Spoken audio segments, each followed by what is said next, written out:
Hello everyone, welcome to सैट academy. My name is Mohammad Imran Khan और आज हम लोग इस लेक्चर में मैन्युफैक्चरिंग में कास्टिंग की बात करने जा रहे हैं। तो इस लेक्चर में आज हम लोग कास्टिंग को पढ़ेंगे। तो सबसे पहले हम लोग ये जानते हैं कि what is the casting process. Casting process क्या है?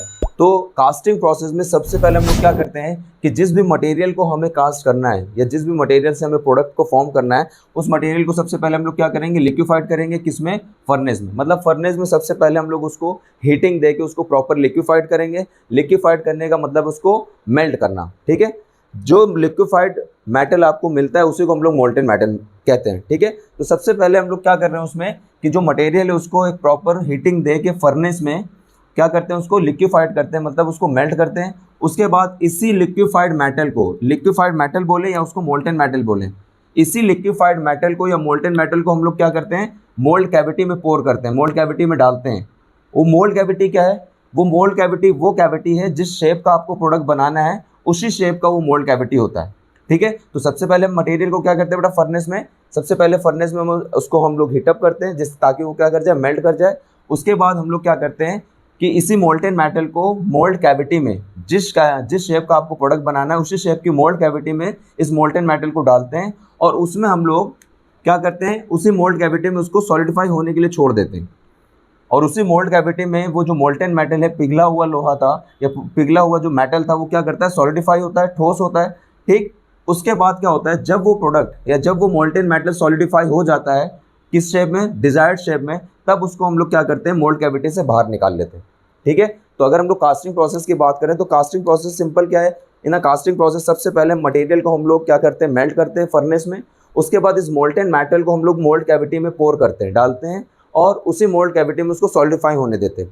ठीक है, जब ये सॉलिडिफाई हो जाता है तब हम लोग क्या करते हैं, इस कास्ट को या इस कास्टिंग को हम लोग क्या करते हैं, मोल्ड कैविटी से बाहर निकाल लेते हैं। ठीक है, ये तो है कास्टिंग प्रोसेस।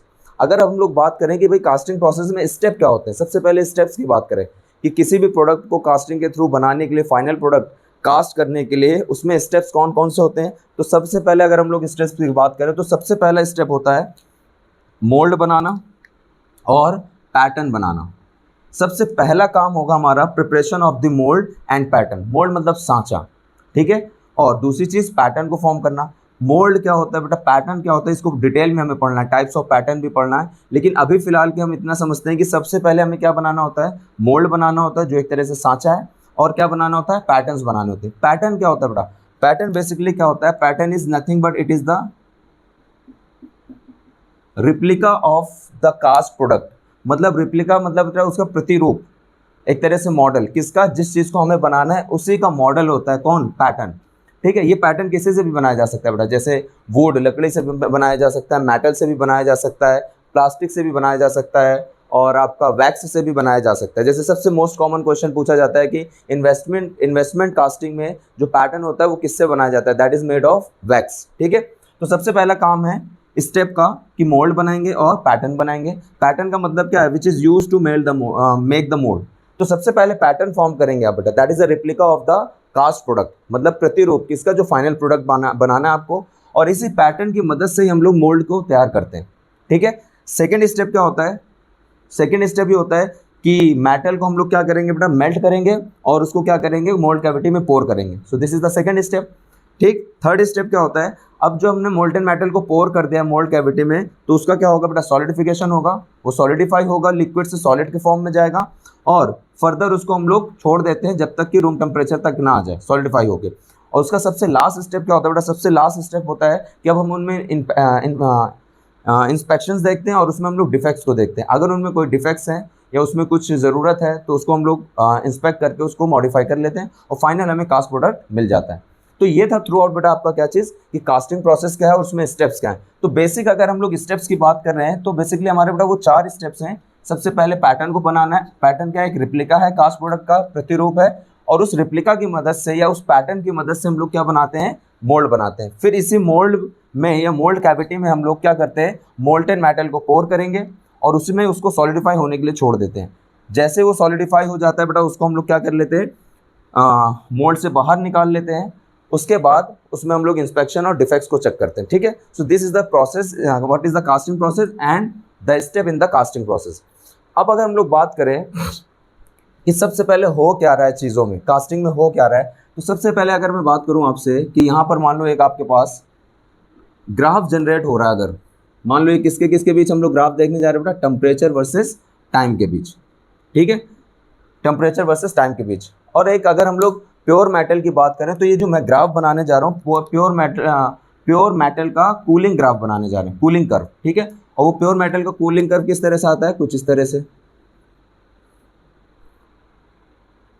ठीक है। This is called the cooling curve of pure metal. होता है क्या बेटा, यहाँ पर अगर हम लोग बात करें कि सबसे पहले ये जो टेम्परेचर है, ये जो टेम्परेचर है इसको बोलते हैं हम लोग freezing temperature, that is of freezing temperature. अगर बेटा ये कूलिंग कर्व ना हो के ये क्या होता, ये कूलिंग कर्व ना होता क्या होता बेटा, आपका हीटिंग कर्व होता। तो इसी टेम्परेचर को हम लोग मेल्टिंग टेम्परेचर बोलते हैं, ठीक है। इसको फ्रीजिंग टेम्परेचर बोलते हैं या फिर मेल्टिंग टेम्परेचर बोलते हैं। तो सबसे पहला कुछ हम लोग टर्म्स की बात कर रहे हैं बेटा, ये जो टेम्परेचर है इसको बोलते हैं हम लोग पोरिंग टेम्परेचर। कौन सा टेम्परेचर, पोरिंग टेम्परेचर, ठीक है। अभी बात करते हैं बेटा ये सब है क्या चीज़, this is called the pouring temperature, और ये क्या बेटा, फ्रीजिंग टेम्परेचर है, ठीक। और फाइनली इसको हम लोग कहाँ तक छोड़ेंगे, रूम टेम्परेचर तक छोड़ेंगे। तो ये कूलिंग कर्व है, तो कूलिंग कर्व का जो एरो आएगा वो ऐसे आएगा, ठीक है। सबसे पहले मैंने आपको क्या बोला है कि सबसे पहले स्टेप है कि आपको मटेरियल को क्या करना पड़ेगा, लिक्विफाइड करना पड़ेगा। सबसे इंपॉर्टेंट चीज़ कि मटेरियल को हम लोग मेल्ट नहीं करते हैं, उसके ऊपर टेम्परेचर तक जाके उसको लिक्विफाई करते हैं, ठीक है। तो मेल्टिंग टेम्परेचर से ऊपर जाकर हम लोग क्या करते हैं, उसको सुपर हीट करते हैं। सुपर हीट मतलब ये जो पोरिंग टेम्परेचर है it is a super heat temperature. तो मेल्टिंग टेम्परेचर से बहुत ऊपर उसको एक लिक्विड फॉर्म में मेटल को क्या करते हैं हम लोग, तैयार करते हैं, ठीक है। तो अगर हम लोग पोरिंग टेम्परेचर दूसरा नाम बोले तो it is a super heat temperature, ठीक है। तो सबसे पहले ये पोरिंग टेम्परेचर है, जिस टेम्परेचर पे मोल्टेन मेटल को या लिक्विड मेटल को क्या किया जाएगा, पोर किया जाएगा, जिस टेम्परेचर पर, ठीक है। अब क्या है बेटा, जब यहाँ पर आप बात करते हो तो जो पोरिंग टेम्परेचर होता है, पोरिंग टेम्परेचर पर जो मेटल होता है वो किस फॉर्म में होगा, लिक्विड फॉर्म में होगा, ठीक है। Let this is your L1। और जब वो बेटा फ्रीजिंग पॉइंट तक आता है, फ्रीजिंग पॉइंट मतलब अगर आप हीटिंग की बात करेंगे तो बेटा ये मेल्टिंग पॉइंट भी कहलाएगा। तो ये क्या कहलाएगा बेटा, यहाँ पर भी कौन सा फेज मिलता है आपको, लिक्विड फेज ही मिलेगा, क्योंकि ये also it is a melting point. भाई फ्रीजिंग पॉइंट का मतलब क्या बेटा, आपका मेल्टिंग पॉइंट है, ठीक है। तो यहाँ पर भी आपको क्या मिलेगा, लिक्विड मिलेगा। यहाँ पर आपको क्या मिलता है, दैट इज अ सॉलिड, ठीक। और यहाँ पर भी क्या मिलता है आपको, सॉलिड मिलता है। अब समझे इसको, ये प्रॉपर ग्राफ है क्या। सबसे पहले मटेरियल को हम लोग बेटा क्या करते हैं, सुपर हीट करते हैं, मेल्टिंग टेम्परेचर से ऊपर जाकर उसको सुपर हीट करते हैं, और उसी टेम्परेचर पर हम लोग क्या करते हैं, उसको पोर करते हैं मोल्ड कैविटी में, ठीक है। उसी को बोलते हैं हम लोग पोरिंग टेम्परेचर। उसके बाद पोरिंग टेम्परेचर से होता हुआ क्या हुआ, फ्रीजिंग टेम्परेचर पे आएगा। फिर वो फ्रीजिंग टेम्परेचर से बेटा लिक्विड से सॉलिड में चेंज करेगा, और फिर आपका solid to solid room temperature तक जाएगा। तो ये क्या बेटा, आपका रूम टेम्परेचर है, ठीक। अगर मैं आपसे ये बात करूँ बेटा, ये जो पॉइंट्स हैं आपके, अगर मैं इन पॉइंट्स की बात करूँ, let this is your point A, this is point B, this is point C और दिस इज पॉइंट D। तो आप ये देख रहे होंगे A से B, जब आप A से B का प्रोसेस देख रहे हैं या पहला स्टेज देख रहे हैं, ये फर्स्ट स्टेज A से B तक, तो A से B के दौरान क्या है बेटा, A के B के दौरान लिक्विड ही है, कोई फेज चेंज नहीं हो रहा है, कोई भी फेज चेंज नहीं हो रहा है। और अगर यहाँ पर बात करें B to C, freezing temperature पर लिक्विड सॉलिड में कन्वर्ट हो रहा है, मतलब यहाँ पर फेज चेंज हो रहा है, ठीक है। और यहाँ पर टेम्परेचर कैसा है, कांस्टेंट है, कब, जब उसका फेज चेंज हो रहा है। और इस तरह की चीज़ को हम लोग क्या बोलते हैं, that is called your, this is called your thermal arrest, this is called your thermal arrest, ठीक है। अगर ये थर्मल अरेस्ट है तो थर्मल अरेस्ट का मतलब क्या होता है बेटा, कांस्टेंट टेम्परेचर पर फेज का चेंज होना, मतलब लिक्विड टू सॉलिड कन्वर्ट होना, that is called the thermal arrest, ठीक। उसके बाद क्या होता है बेटा, जब एक सॉलिड फॉर्म हो जाता है, अब वो सॉलिड फॉर्म हो के क्या होता है, सॉलिड स्टेज में ही कूल होता है, कहाँ तक, रूम टेम्परेचर तक। तो ये 3 फेजेस होते हैं या 3 स्टेजेस होते हैं बेटा, liquid to liquid, liquid to solid and solid to solid, ठीक है। थर्मोडायनेमिक्स में आपने पढ़ा होगा या पढ़ेंगे कि जब आपका कांस्टेंट टेम्परेचर पर फेज चेंज होता है तो वहाँ पर किस हीट का इन्वॉल्वमेंट होता है, लैटेंट हीट का। तो यहाँ पर बेटा कौन से हीट का इन्वॉल्वमेंट होगा, यहाँ पर लैटेंट हीट का इन्वॉल्वमेंट होगा। मतलब कि बेटा B से C प्रोसेस में कौन सी हीट लूज करेगी, लैटेंट हीट। जबकि जब आपका फेज चेंज नहीं हो रहा है, केवल टेम्परेचर चेंज हो रहा है, तो उस केस में सेंसिबल हीट आपकी रिलीज हो रही होगी। तो A से B सेंसिबल हीट, B से C लैटेंट हीट और C से D फिर से सेंसिबल हीट। आई थिंक ये चीज़ आपको क्लियर है। This is called the cooling curve of a pure metal. अब सबसे इंपॉर्टेंट चीज़ की बात करते हैं हम लोग। अगर मैं आपको यहाँ पर स्टेजेस की बात करूँ तो मेरे पास कितने स्टेज है बेटा? 3 stage. This is called your first stage, this is called your second stage and this is called your third stage. ये 3 स्टेजेस हैं आपके पास, ठीक है। अगर मैं बात करूं आपके पास, ध्यान से सुनिए, फर्स्ट स्टेज और सेकेंड स्टेज। आपको मालूम है बेटा पहले स्टेज में क्या हो रहा है, सेकेंड स्टेज में और थर्ड स्टेज में हर जगह क्या हो रहा है? श्रिंकेज हो रहा है। श्रिंकेज का मतलब समझते हैं? सिकुड़ना। क्योंकि बेटा वो मोल्टेन मेटल था, पिघला हुआ था, मेल्टेड फॉर्म में था। जब उसको सॉलिडिफाई करेंगे, कूल करेंगे, तो वो क्या करेगा? श्रिंक करेगा। वो क्या करेगा बेटा? आपका श्रिंक करेगा।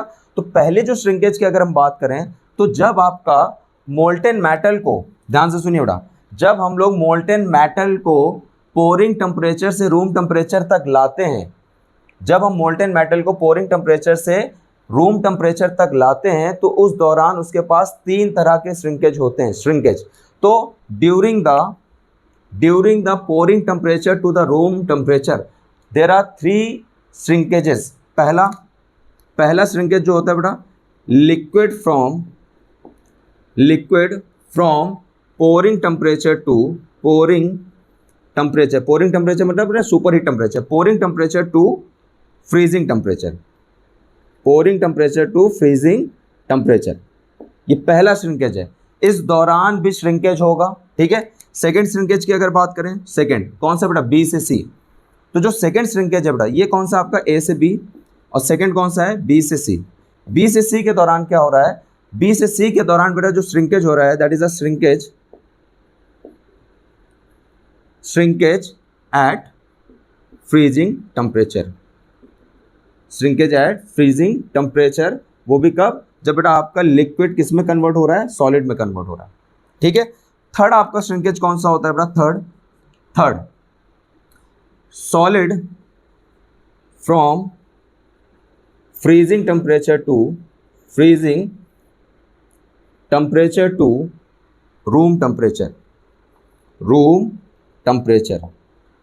तो बेटा यहाँ पर मेरे पास 3 श्रिंकेजेस होते हैं। जब मोल्टेन मेटल को हम लोग पोरिंग टेम्परेचर से रूम टेम्परेचर तक लाते हैं तो हमारे पास वहाँ पर 3 श्रिंकेजेस होते हैं।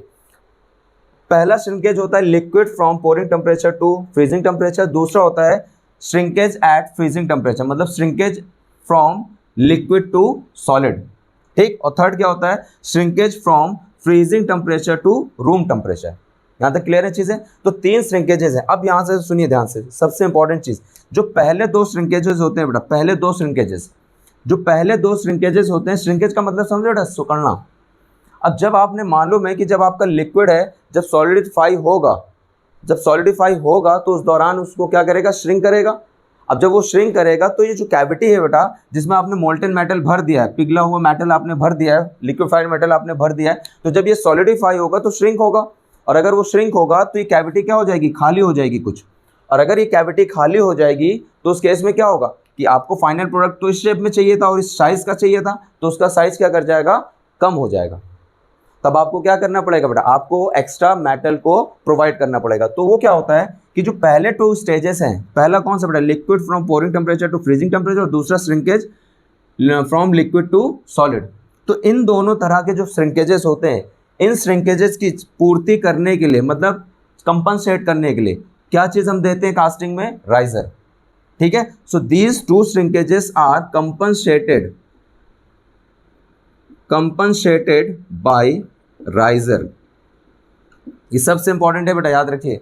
तो ये दो जो श्रिंकेजेस होते हैं, और सबसे इंपॉर्टेंट चीज, ये दोनों श्रिंकेज मतलब बेटा ए से बी एंड बी से सी, इन दोनों श्रिंकेजेस को हम लोग कौन सा श्रिंकेज बोलते हैं? This shrinkage is called liquid shrinkage. इन दोनों को बेटा, ये भी लिक्विड श्रिंकेज में आता है, ये भी लिक्विड श्रिंकेज में आता है, तो ये दोनों मिला के क्या बनता है? लिक्विड श्रिंकेज, ठीक है। क्योंकि इसमें जो श्रिंकेज हो रहा है वो किस दौरान हो रहा है बेटा? लिक्विड के दौरान हो रहा है, ठीक है। थर्ड स्टेज पर हम लोग बात करते हैं, कौन सा? That is the shrinkage from freezing temperature to room temperature. तो सबसे पहली चीज, इसको कौन सा श्रिंकेज बोलते हैं? It is known as the solid shrinkage. This is called the solid shrinkage. इसको हम लोग बोलते हैं सॉलिड श्रिंकेज। ठीक है बेटा, इस तरह के श्रिंकेज की पूर्ति करने के लिए हम लोग राइजर देते हैं। लेकिन जो सॉलिड श्रिंकेज होता है, मतलब सॉलिड टू सॉलिड में जब कन्वर्ट हो रहा है वो, या सॉलिड टू सॉलिड जो सॉलिडिफाई हो रहा है, उस दौरान जो उसमें श्रिंकेज हो रहा है उसको बोलते हैं सॉलिड श्रिंकेज। और इस सॉलिड श्रिंकेज को कंपनसेट करने के लिए हम लोग क्या देते हैं, क्या देते हैं बेटा हम लोग, श्रिंकेज अलाउंस। ठीक है, इसके लिए क्या हम लोग प्रोवाइड करते हैं, राइजर। और इस तरह के श्रिंकेज की पूर्ति करने के लिए या सॉलिड श्रिंकेज को कंपनसेट करने के लिए हम लोग क्या देते हैं, हम लोग देते हैं बेटा श्रिंकेज अलाउंस, श्रिंकेज अलाउंस। ठीक है, ये सब आगे हम लोग पढ़ेंगे डिटेल में कि श्रिंकेज अलाउंस क्या होता है। और ये श्रिंकेज अलाउंस किस में दिया जाएगा, पैटर्न में। ये किस में दिया जाएगा बेटा, आपका पैटर्न में। और यही कारण है कि पैटर्न का जो साइज होता है वो प्रोडक्ट के साइज से बड़ा होता है, ओवर साइज होता है। किस वजह से, क्योंकि हम श्रिंकेज अलाउंस देते हैं किसमें, पैटर्न में।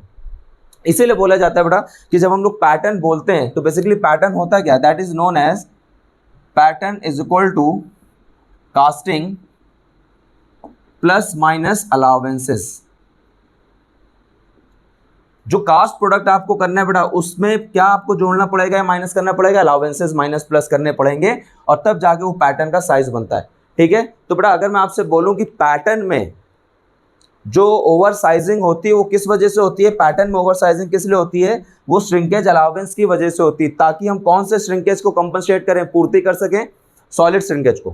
ठीक है, और ये दो जो श्रिंकेजेस होते हैं जिनको हम लिक्विड श्रिंकेज बोलते हैं, इस श्रिंकेज की पूर्ति या कंपनसेट करने के लिए हम लोग क्या प्रोवाइड करते हैं, राइजर। ठीक है, तो दो तरह के श्रिंकेज होते हैं, लिक्विड श्रिंकेज और सॉलिड श्रिंकेज। लिक्विड श्रिंकेज के ये दो हिस्से, और इसको कंपनसेट करते हैं राइजर से। और सॉलिड श्रिंकेज का ये होता है थर्ड फेज या थर्ड स्टेज, जिसको कंपनसेट हम किससे करते हैं, श्रिंकेज अलाउंस से। और श्रिंकेज अलाउंस किस में दिया जाता है बेटा, पैटर्न्स में। और इसी वजह से पैटर्न का जो साइज होता है वो कास्टिंग साइज से डिफरेंट होता है, या ये कह लें मोस्ट ऑफ द 90% केसेस में पैटर्न का साइज हमेशा कास्टिंग के साइज से बड़ा होता है। आई होप यहाँ तक चीज़ें क्लियर हो गई है। ठीक है, अब हम लोग बात करते हैं कास्टिंग टर्म्स की एंड कंपोनेंट्स की। ठीक है, तो यहाँ पर मैंने बेटा कास्टिंग टर्म्स और कंपोनेंट्स के लिए एक डायग्राम बना रखा है जिसमें फुल डिटेल है। और एक चीज़ याद रखिए, जितने भी ऑब्जेक्टिव क्वेश्चंस पॉसिबल हो सकते हैं कास्टिंग टर्म्स से और कंपोनेंट से, वो सारे के सारे मैंने यहीं पर दिखा रखे हैं आपको एक ही डायग्राम में। ठीक है, सबसे पहले यहाँ पर जो डायग्राम बनाया गया वो हमारा सैंड कास्टिंग का डायग्राम है। तो यहाँ पर ये जितने भी डॉटेड पोर्शन है ये क्या है बेटा, आपका सैंड है। तो सबसे पहले हम लोग शुरुआत करते हैं कि भाई सबसे पहले अगर बोला जाए कि फ्लास्क क्या होता है, फ्लास्क, तो फ्लास्क क्या होता है बेटा, ये 4 साइडेड फ्रेम्स होते हैं जो कि मोल्ड को क्या करते हैं बेटा, जो सैंड को क्या करते हैं, सैंड को क्या करते हैं, होल्ड करते हैं। जैसे अगर मैं बोलूँ ये कैसा दिखता होगा फ्लास्क, तो रियल में बेटा ये जो फ्लास्क दिखते हैं वो कुछ इस तरह से दिखते हैं। ये 4 साइडेड फ्रेम होता है, ये इस तरह का बेटा 4 साइडेड फ्रेम होता है, यूं ये इस तरह का 4 साइडेड फ्रेम होता है ऐसा। ठीक है, तो ये एक ऊपर है, ये फ्लास्क है बेटा, ये भी फ्लास्क है और ये भी फ्लास्क है। और फ्लास्क क्या होता है, 4 साइडेड फ्रेम होता है। वो किस लिए यूज होता है बेटा, ताकि वो सैंड को होल्ड कर सके, सैंड को, बालू जो होती है, ये जो हमारा मोल्ड सैंड होता है उसको क्या कर सके, होल्ड कर सके। ठीक है, तो अब बात करते हैं जो फ्लास्क होते हैं इसके 2 हिस्से हो सकते हैं जो हमने बना रखे हैं, एक होता है कोप और एक होता है ड्रैग। ये बहुत ज़्यादा आपसे पूछा जाता है। तो अगर हम कोप की बात करें तो बेटा फ्लास्क का जो अपर पोर्शन होता है, अपर मोल्डिंग फ्लास्क, ऊपर वाले फ्लास्क को हम लोग क्या बोलते हैं, कोप बोलते हैं। और लोअर मोल्डिंग फ्लास्क, नीचे वाले फ्लास्क को हम लोग क्या बोलते हैं, ड्रैग बोलते हैं। तो जैसे ये एक फ्लास्क है और एक फ्लास्क और हो सकता है ये, तो ये 2 फ्लास्क हैं। ठीक है, इंटरमीडिएट पार्ट भी होता है बेटा, आगे चल के बात करेंगे हम लोग। वहां पे 3 मोल्डिंग फ्लास्क होते हैं, यहाँ पर 2 मोल्डिंग फ्लास्क हैं। 2 मोल्डिंग फ्लास्क की प्रोसेस में टॉप या अपर मोल्डिंग फ्लास्क को हम लोग कोप बोलते हैं और लोअर मोल्डिंग फ्लास्क को हम लोग क्या बोलते हैं, ड्रैग बोलते हैं। ठीक है बेटा, ये दोनों कनेक्ट किससे किए जाते हैं, ये दोनों कनेक्ट किए जाते हैं लोकेटिंग पिन से। अभी कहाँ तक चीज़ें क्लियर है। तो फ्लास्क क्या है बेटा, 4 साइडेड फ्रेम है जो किस लिए यूज होता है, सैंड को होल्ड करने के लिए। ठीक है, नेक्स्ट हम लोग बात करते हैं अब क्या है बेटा, अगर आपके कास्टिंग प्रोसेस में 3 फ्लास्क यूज होते हैं, इस केस में तो बताइए क्या है, टॉप वाला तो कोप है और लोअर वाला क्या है बेटा, आपका ड्रैग है। लेकिन अगर आप 3 मोल्डिंग फ्लास्क यूज करते हैं, 3, तो जो इंटरमीडिएट फ्लास्क होता है, जो इंटरमीडिएट फ्लास्क होता है उसको बोलते हैं चीक।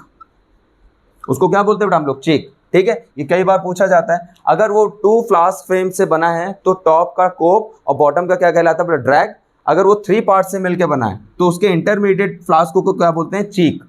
ठीक है, टॉप फ्लास्क को कोप, बॉटम को आपका ड्रैग और इंटरमीडिएट पार्ट को बोलते हैं हम लोग चीक। क्लियर है यहाँ तक चीजें? तो सबसे पहले यहाँ पर टर्मिनोलॉजी देखेंगे हम लोग क्या है। ठीक है, अब सबसे पहले आप ये जान लें कि इस कास्टिंग के दौरान हम लोग प्रोडक्ट कैसा बनाने जा रहे हैं। जो मेरा प्रोडक्ट है वो इस तरह से मुझे फाइनल प्रोडक्ट चाहिए।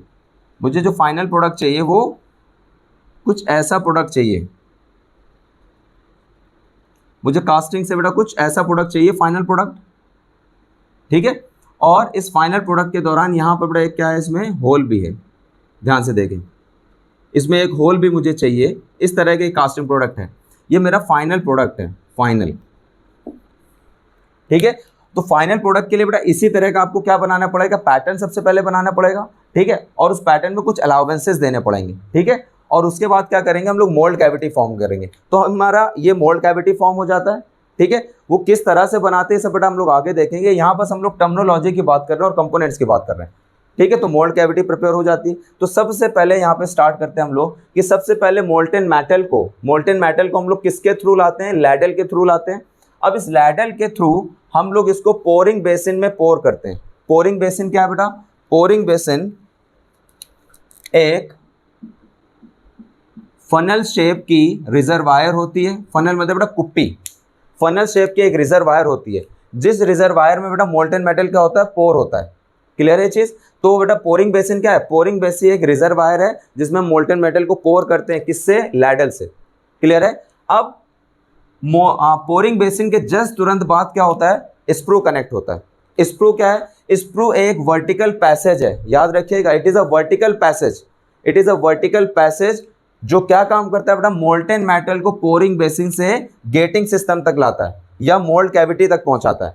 ठीक है, तो स्प्रू क्या है, एक वर्टिकल पैसेज है, एक चैनल है वर्टिकल, जो क्या करता है बेटा, मोल्टेन मेटल को पोरिंग बेसिन के थ्रू कहाँ तक भेजता है, आपके मोल्ड कैविटी तक भेजता है। ठीक है, सबसे इंपॉर्टेंट चीज, जो स्प्रू होता है उसको टेपर्ड शेप का बनाते हैं।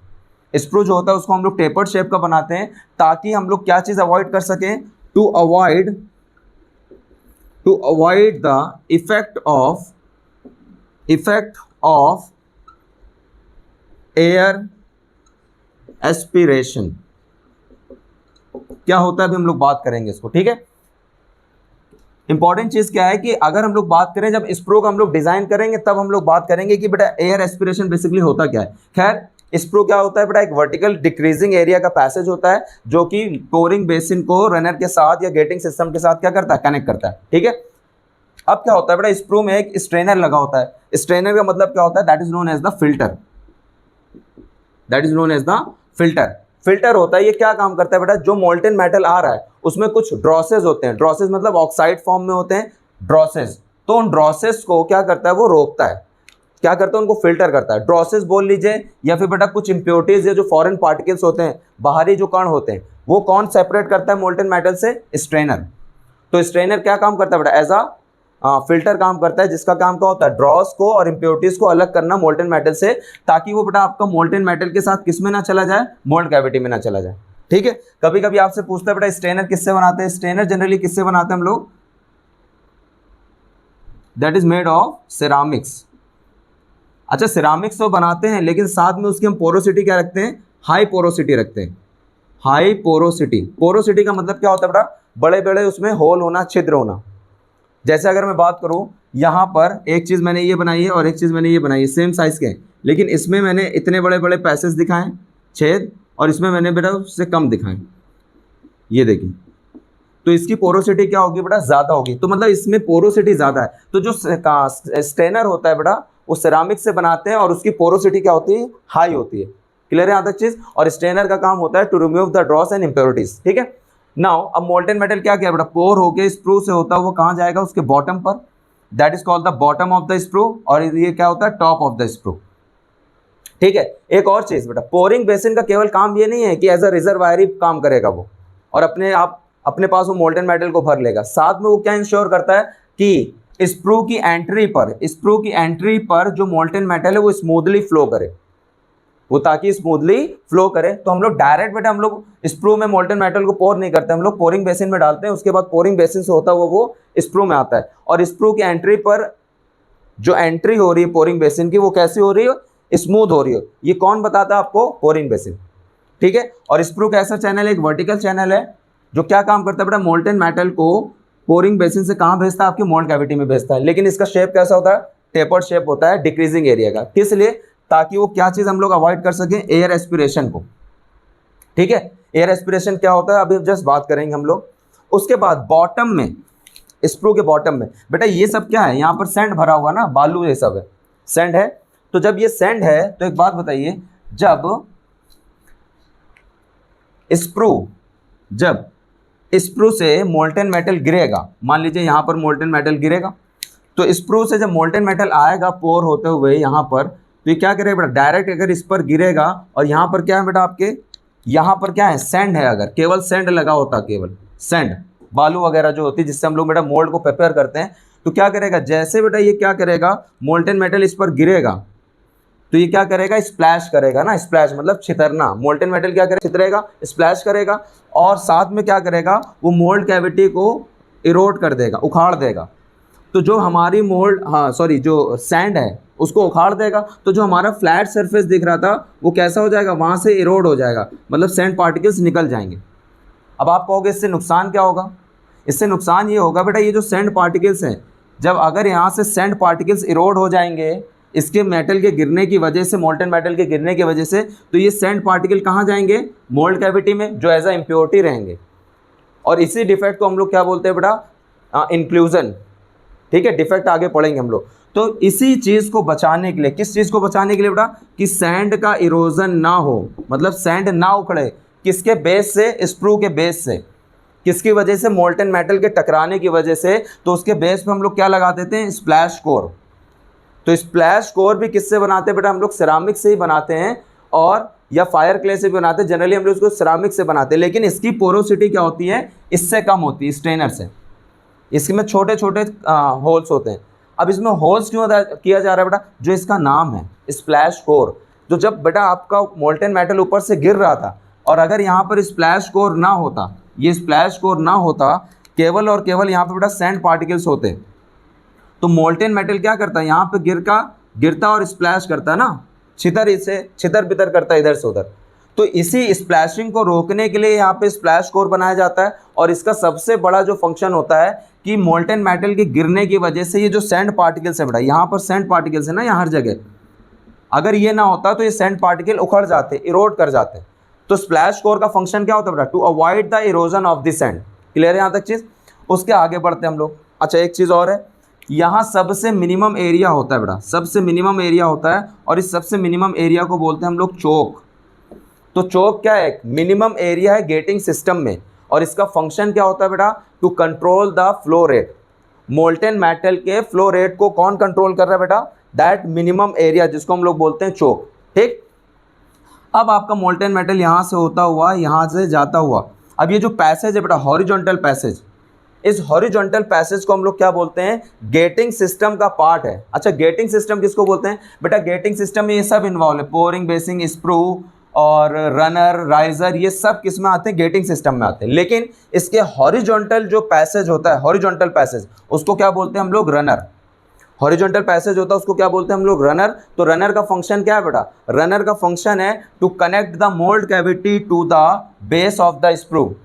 स्प्रू के बेस से मोल्ड कैविटी को कनेक्ट कौन करता है, रनर करता है, ताकि इससे फ्लो होके मोल्टेन मेटल कहाँ चला जाए, मोल्ड कैविटी में चला जाए। अब देखिए बेटा, मोल्टेन मेटल यहाँ गिरा, इससे होता होता होता होता यहाँ से होते हुए मोल्टेन मेटल यहाँ जा रहा है। अब इसी रनर के दौरान क्या होता है कि मोल्टेन मेटल जा रहा है, तो यहाँ पर दो चीज़ें और दिखती हैं आपको, जिसको बोलते हैं स्किम बॉब, और दूसरा होता है बॉटम वेल। स्किम बॉब किस लिए होता है, अब ये मोल्टेन मेटल बेटा ये सारी इंप्योरिटीज तो नहीं छान सकता है ना, तो क्योंकि इसकी पोरोसिटी बहुत ज़्यादा है, तो कुछ इंप्योरिटीज इसके अंदर अभी भी आ जाती हैं। तो इसकी जो लाइट इंप्योरिटीज होती हैं, हल्की इंप्योरिटीज होती है, वो स्किम बॉब में चली जाती हैं, और जो हैवी इंप्योरिटीज होती हैं वो बॉटम वेल में चली जाती हैं। क्लियर है। तो स्किम बॉब क्या है बेटा, स्किम बॉब क्या होता है, लाइट इंप्योरिटीज को कलेक्ट करता है, जबकि बॉटम वेल क्या होता है, हैवी इंप्योरिटीज को क्या करता है, कलेक्ट करता है, ठीक। उसके बाद मोल्टेन मेटल बेटा यहाँ से पास होता हुआ, यहाँ से पास होता हुआ, रनर से पास होता हुआ किस में जाएगा बेटा, आपका मोल्ड कैविटी में, और ये मोल्ड कैविटी फिल हो जाएगी। और ये क्या बेटा, आपका राइजर है। अभी मैंने आपको बताया कि राइजर का फंक्शन क्या होता है। राइजर का फंक्शन ये होता है कि जब लिक्विड श्रिंकेज हो रहा है, लिक्विड श्रिंकेज मतलब पोरिंग टेम्परेचर से लेके फ्रीजिंग टेम्परेचर तक के जो 2 स्टेजेस हैं, उस दौरान जो लिक्विड का श्रिंकेज होता है उसकी पूर्ति करने के लिए कौन होता है, राइजर होता है। जबकि पैटर्न के साइज को जो बढ़ाया जाता है वो किस लिए बढ़ाया जाता है, ताकि जो थर्ड श्रिंकेज था, कौन सा, सॉलिड श्रिंकेज को या सॉलिड श्रिंकेज की पूर्ति या कंपनसेट करने के लिए हम लोग श्रिंकेज अलाउंस देते हैं पैटर्न में। और यही कारण है कि पैटर्न का साइज कास्टिंग के साइज से अलग होता है, ज़्यादातर बड़ा होता है। क्लियर है। तो राइजर का फंक्शन तो ये हो गया बेटा। उसके बाद क्या होती है, मोल्ड कैविटी। ठीक है, मोल्ड कैविटी क्या है बेटा, जिस शेप का आपको प्रोडक्ट बनाना है। क्लियर है यहाँ तक चीज़। अब बात करते हैं बेटा यहाँ पर ड्राफ्ट की। तो ड्राफ्ट बेसिकली क्या होता है बेटा, ये एक बार नहीं कई बार आपसे पूछा गया। ड्राफ्ट क्या होता है बेटा, बेसिकली क्या होता है बेटा, वो टेपरनेस होती है, पैरेलल वर्टिकल सरफेसेस की टेपरनेस। इस पर अभी बात करते हैं तुरंत, बस इसको अभी समझ लें। खैर, इसको ड्राफ्ट है, ये मोल्ड कैविटी है। कोर क्या होता है, कोर क्या होता है बेटा, मैंने आपको बोला मुझे फाइनल प्रोडक्ट कैसा चाहिए। मुझे अगर फाइनल प्रोडक्ट ऐसा चाहिए था, देखो ध्यान से बेटा, अगर मुझे ऐसा चाहिए था तो मुझे ये आसान था बनाना, लेकिन मुझे यहाँ पर क्या चाहिए, एक हॉलो होल चाहिए ना, मुझे यहाँ पर हॉलो कैविटी चाहिए, मुझे हॉलो सेक्शन चाहिए यहाँ से यहाँ तक। तो जो कास्टिंग होती है आपकी, कास्टिंग्स में हॉलो सेक्शन को क्रिएट कौन करता है, हॉलो सेक्शंस को क्रिएट कौन करता है, कोर। तो कोर का काम क्या होता है बेटा, कोर का काम होता है to provide the hollow cavities in the casting. Clear है। तो कोर का काम क्या होता है बेटा, that is known as the to provide the hollow cavities. Casting में हॉलो कैविटीज कौन प्रोवाइड करता है, कोर प्रोवाइड करता है। एक और इंपॉर्टेंट चीज सुन ले, कोर किससे बनाया जाता है, कोर को बनाते हैं हम लोग कोर सैंड से, कोर सैंड। ठीक है, ये क्वेश्चन भी आपसे कई बार पूछे जाते हैं। कोर सैंड से बनाया जाता है कोर को, और उस कोर सैंड का दूसरा नाम होता है ऑयल सैंड, क्योंकि इसमें ऑयल बेस्ड बाइंडर होते हैं। बाइंडर ये सब पढ़ेंगे हम लोग आगे चल के, ठीक है ना। तो कोर का काम क्या बेटा, प्रोवाइड द हॉलो कैविटीज। ठीक, अब बात आती है बेटा, देखो कोर आप लगाएंगे, अगर कोर अगर आप लगाएंगे तो कोर को कोई सपोर्ट देने के लिए भी होना चाहिए। तो कोर को सपोर्ट कौन देता है बेटा, चैपलेट्स। तो यहाँ पर ये चैपलेट्स लगे हैं इस तरह के। ठीक है, ये क्या चीज़ होते हैं, ये जो ब्लू कलर से मैंने बना रखा है ये, और ये दोनों क्या है, चैपलेट्स हैं। और चैपलेट्स का काम क्या होता है बेटा, कोर को सपोर्ट देना, कोर को सपोर्ट देना। क्लियर है यहाँ तक चीज़। नहीं तो वैसे भी समझ ले बेटा, जब आप मोल्टेन मेटल यहाँ से पोर करेंगे किसमें, मोल्ड कैविटी में, तो यहाँ पर क्या भर जाएगा, लिक्विड मेटल। इस पूरे मोल्ड कैविटी में क्या भर जाएगा, लिक्विड मेटल भर जाएगा। और उस लिक्विड मेटल की वजह से कोर पर बहुत ज़्यादा बायंसिंग फोर्स एक्ट करेगा। बायंसिंग फोर्स एफएम में आपने पढ़ा होगा। तो बायंसिंग फोर्स यहाँ पर एक्ट करेगा, ठीक है ना। तो कोर को बेटा एक सपोर्ट देने के लिए कौन सी चीज़ जो होती है, चैपलेट्स। तो चैपलेट्स का मेन काम होता है to support the core. Clear है चीज़। अब मान लो बेटा, जो मैं ये प्रोडक्ट बनाने जा रहा हूँ वो मैं किससे बना रहा हूँ, स्टील का बनाना है मुझे। तो जिस भी मटेरियल की आप कास्टिंग करने जा रहे हैं उसी मटेरियल का चैपलेट होना चाहिए, क्योंकि ये अंदर ही रहेगा ना। और अगर ये दूसरे मटेरियल का हुआ, बहुत हाई डिफरेंस टेम्परेचर पर हुआ इसका मेल्टिंग पॉइंट, तो ये क्या करेगा बेटा, ये एज इट इज़ रहेगा और कास्टिंग के अंदर ये एज ए डिफेक्ट पैदा कर देगा। तो हम क्या चाहते हैं कि चैपलेट उस मटेरियल से बनाइए ताकि ये उसी के अंदर फ्यूज़ हो जाए और ये किसका पार्ट बन जाए, कास्टिंग का पार्ट बन जाए। तो chaplets are use to support the core and it is made of the same material of the casting, या फिर उससे नियरर जो प्रॉपर्टीज रखता है उस मटेरियल से हम लोग बनाते हैं। यहाँ तक क्लियर है चैपलेट का काम। ठीक है, अब बात करते हैं बेटा हम लोग चिल्स की। चिल्स क्या होते हैं, चिल का फंक्शन क्या होता है, पहले तो कूलिंग को इंक्रीज करना, कूलिंग रेट को इंक्रीज करना, और दूसरा काम होता है डायरेक्शनल सॉलिडिफिकेशन देना। ठीक है, अभी मैं आपसे दो चीज़ें पर डिस्कस करूंगा कि डायरेक्शनल सॉलिडिफिकेशन क्या होता है और प्रोग्रेसिव सॉलिडिफिकेशन क्या होता है, और ये ड्राफ्ट का मतलब क्या होता है। ठीक है, तो ये सारे टर्म्स आपने देख लिए हैं। ड्राफ्ट टेपर्डनेस होती, मैंने आपको क्या बोला था कि मुझे प्रोडक्ट ऐसा चाहिए, मुझे प्रोडक्ट ऐसा चाहिए जहाँ पर ये होल है और मैंने आपको ये स्ट्रेट बनाया यूं, जबकि हमने कैविटी जो फॉर्म करी वो टेपर्ड फॉर्म करी है ना। इसका मतलब मुझे प्रोडक्ट कैसा चाहिए होगा, मुझे तो प्रोडक्ट ऐसा चाहिए था ये। तो ये जो टेपर्डनेस है बेटा, ये जो एंगल है that is known as the draft. इसको बोलते हैं ड्राफ्ट अलाउंस। ठीक है, और ड्राफ्ट अलाउंस क्यों दिया जाता है, देखिए जब आप बेटा इसको इस तरह का प्रोडक्ट बनाना है तो आप क्या करेंगे, एक ऐसा पैटर्न तैयार करेंगे। एक ऐसा क्या करेंगे पैटर्न, मान लो इसको दो हिस्सों में आपने बनाया, जो आगे चल के हम लोग पढ़ेंगे स्प्लिट पैटर्न के नाम पर, स्प्लिट पैटर्न के नाम पर। तो जब आप स्प्लिट पैटर्न का हाफ हिस्सा देखेंगे, देखिए ध्यान से, हाफ पोर्शन कैसा दिखेगा, कुछ ऐसा, ठीक है। अब काम क्या होता है बेटा, ये मान लो आपका पैटर्न है, ध्यान से सुनो, ये आपका क्या बेटा पैटर्न है। अब आपको मोल्ड कैविटी सबसे पहले बनानी होती है, तो आप क्या करेंगे इस केस में कि नीचे एक बेटा आपके पास प्लेट होगी, ठीक है, इसके ऊपर फिर आप क्या करेंगे बेटा, इसके ऊपर फ्लास्क रख देंगे, फ्लास्क मान लो आपने ऐसे रख दिया इस पर। अब क्या करेंगे, इस पर आप सैंड डालेंगे, सैंड, इस पर आप क्या डालेंगे, सैंड डालेंगे। और यहाँ पर सैंड भरने के बाद बेटा ये सब आगे प्रोसेस बहुत अच्छे से डिटेल में पढ़ना है, केवल यहाँ पर हम लोग टर्म्स की बात कर रहे हैं, लेकिन कुछ और भी डिस्कस कर ले रहा हूँ उसके साथ। ये सारा आपने सैंड भर दिया। अब सैंड के क्या करेंगे बेटा, रैमिंग, रैमिंग मतलब उसको रैम करना इस तरह से, ताकि ये प्रॉपर जो है सैंड किसका शेप ले ले बेटा, आपके पैटर्न का शेप ले ले, ठीक है। अब क्या होगा बेटा, जब आप पैटर्न को हटाएंगे, जब आप क्या करेंगे बेटा, इस पैटर्न को हटाएंगे, तो जब इस आप पैटर्न को हटाएंगे तो चांसेस होते हैं बहुत ज़्यादा कि इस वर्टिकल फेस पर जो आने वाले बेटा सैंड पार्टिकल्स हैं वो इसके साथ साथ निकल आएंगे, किसके साथ, पैटर्न के साथ। तो यहाँ पर क्या हो जाएगा बेटा, आपकी जो मोल्ड कैविटी, देखो बेटा पैटर्न जब आप हटा दोगे, तो पैटर्न अगर हटा देते आप, तो पैटर्न हटाने के बाद आपको ये कैविटी मिल जाएगी ना, इसी को मोल्ड कैविटी बोले, एक ये खाली जगह मिल जाएगी। लेकिन ये तब मिलती है जब पैटर्न आइडियल कंडीशन में निकल आता है। लेकिन जब आप पैटर्न निकालेंगे तो बेटा ये सरफेस से इस तरह से सैंड पार्टिकल्स बाहर आ जाएंगे, जो इसकी फ्लैट सरफेसेस होती हैं, वर्टिकल।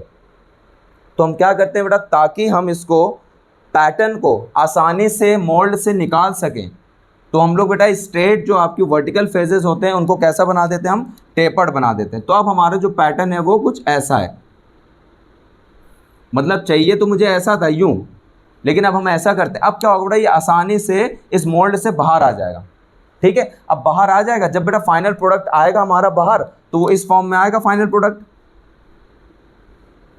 इस तरह से फॉर्म में आएगा हमारा फाइनल प्रोडक्ट। तो हम क्या करेंगे, बाद में इसकी हम मशीनिंग कर देंगे, इतने पोर्शन की इसको हटा देंगे हम लोग, फाइनल प्रोडक्ट मिल जाएगा। क्लियर है चीज़। तो ड्राफ्ट किस लिए देते हैं, ड्राफ्ट का मतलब क्या बेटा, टेपर्डनेस। ड्राफ्ट का मतलब क्या है, tapered allowances given to the pattern. Pattern को अलाउंस दिया जाता है ताकि पैटर्न को हम इजीली विड्रॉ कर सके, निकाल सके, किससे, मोल्ड से, without destroying the mould, mould को बिना डिस्ट्रॉय किए हुए। यहाँ तक चीज़ें क्लियर है। अब बेटा लास्ट में एक वेंट होता है, वेंट, वेंट का मतलब एक होल, ऊपर से नीचे तक होल, मोल्ड कैविटी तक क्या होता है, एक होल होता है जिसको हम लोग बोलते हैं वेंट। वेंट, वेंट का काम क्या होता है, to carry off the air. मतलब बेटा जब इसमें से मोल्टन मेटल पोर होगा मोल्ड कैविटी में, तो क्या होगा, मोल्ड कैविटी में जब ये भरेगा तो बेटा इसमें बहुत सारी गैसेस और स्टीम जनरेट होंगी। अगर वो गैसेस और स्टीम बाहर नहीं जाएंगी तो वो बेटा कास्टिंग में ही रह जाएंगी, और वो कास्टिंग में क्या कर देंगी, डिफेक्ट पैदा कर देंगी, जिनको ब्लो होल्स वगैरह हम लोग बोलते हैं आगे चल के। तो क्या होता है, जो भी एयर या जो भी गैसेज इसमें फॉर्म हो रही हैं वो मोल्ड कैविटी से बाहर निकल जाएं, उसके उस पैसेज को क्या बोलते हैं, वेंट, ठीक है। और इस वेंट को किससे बनाते हैं बेटा, उसको हम लोग बोलते हैं वेंट वायर। एक स्टील की पतली बेटा रॉड होती है बिल्कुल, उसी से इसको हम लोग क्या करते हैं, वेंट क्रिएट करते हैं। क्लियर है यहाँ तक चीज़ें। आई होप इसमें लिखी हुई सारी चीज़ें आपको क्लियर हो चुकी, ठीक है। अब बात करते हैं चिल की, जो लास्ट पोर्शन है हमारा चिल का। चिल्स का काम क्या होता है बेटा, कूलिंग रेट को इंक्रीज करना, और सिंपली और साथ में क्या करना, साथ में डायरेक्शनल सॉलिडिफिकेशन भी देना, डायरेक्शनल सॉलिडिफिकेशन भी देना, ठीक है। अब देखिए ध्यान से, दो तरह के सॉलिडिफिकेशन होते हैं बच्चों। दो तरह के सॉलिडिफिकेशन कौन कौन से होते हैं, एक होता है प्रोग्रेसिव सॉलिडिफिकेशन, और दूसरा होता है डायरेक्शनल सॉलिडिफिकेशन, डायरेक्शनल सॉलिडिफिकेशन। अच्छा, अगर आपसे पूछा जाए आपको किस तरह का सॉलिडिफिकेशन चाहिए होगा कास्टिंग में, तो हमेशा हमें चाहिए होता है डायरेक्शनल सॉलिडिफिकेशन, ठीक है। प्रोग्रेसिव सॉलिडिफिकेशन क्यों नहीं चाहते हैं, अगर प्रोग्रेसिव सॉलिडिफिकेशन होगा वहाँ पर, तो वहाँ पर एक डिफेक्ट पैदा होता है जिसको हम बोलते हैं श्रिंकेज कैविटी। क्या बोलते हैं हम लोग, श्रिंकेज कैविटी। अब होता क्या, पहले ये समझ लो कि प्रोग्रेसिव सॉलिडिफिकेशन होता क्या है। अगर मान लो आपके पास ये कंटेनर है, अगर ये वो है बेटा मोल्ड कैविटी है, कुछ भी है, इसमें क्या भरा हुआ है, इसमें भरा हुआ है मोल्टेन मेटल, इसमें क्या भरा हुआ है, मोल्टेन मेटल, ठीक है। इसी तरह से इसको भी समझ लें, इसको बेटा डायरेक्शनल सॉलिडिफिकेशन को भी, इसमें भी क्या भरा है, मोल्टेन सॉलिडिफिकेशन है, सॉरी मोल्टेन मेटल भरा हुआ है। अब बेटा दो तरह के सॉलिडिफिकेशन पॉसिबल हैं, एक प्रोग्रेसिव सॉलिडिफिकेशन होता है जो यूजुअली होता ही है। प्रोग्रेसिव सॉलिडिफिकेशन क्या होता है? प्रोग्रेसिव सॉलिडिफिकेशन हमेशा स्टार्ट होता है वॉल्स से।